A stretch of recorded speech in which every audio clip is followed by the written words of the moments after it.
Hello મિત્રો, સ્વાગત છે તમારો અમારા નવા મિની વ્લોગમાં। આજે આપણે જવાનું છે અજયભાઈના મેરેજમાં જમવા માટે, કેમ કે આજે અજયભાઈ અમારો ઘોડે ચડવાનો છે।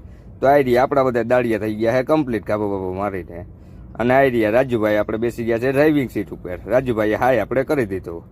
ત્યાંથી આપણે નીકળી ગયા રસ્તા ઉપર જવા માટે, પણ જતા જ આપણે યાદ આવ્યું કે આપણે કાંઈ જોયું તો હે નહીં, તો આપણે જાશું ક્યાં એમ કરીને તોય આપણે ગલિયું ખાચામાં ઘડી તો ગયા જ, જોયું કે ના જોયું તોય છેલ્લે ગલિયું ખાચામાંથી આપણે અહીંયા પૂગી તો ગયા જ, કેમ કે આપણે ઇન્ટેલિજન્ટ મગજવાળા ત્યાં જઈ અને આપણે પેલા હાથ મોઢું ધોઈ લીધું, અને આ બાજુ જોઈએ તો લાઈન બહુ મોટી બધી હતી, તો આપણે લાઈનમાં ઊભી ગયા।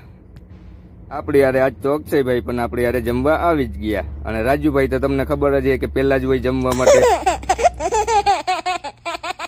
અને ફાઇનલી આપણે એટલી ટ્રાફિકમાં પણ ફૂલ ડીશ ભરી અને જમવા માટે બેસી જ ગયા।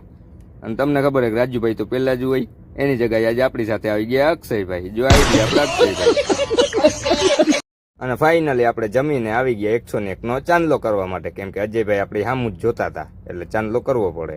અને પછી આપણે બનાવી લીધી ફાકી। આપણે ફાકીનો નેસો ચડાવી અને નીકળી ગયા જવા માટે આપણા ડ્રાઈવર સાથે। આઈડિયા રાજુભાઈ આપણા આજ માટે ડ્રાઈવર।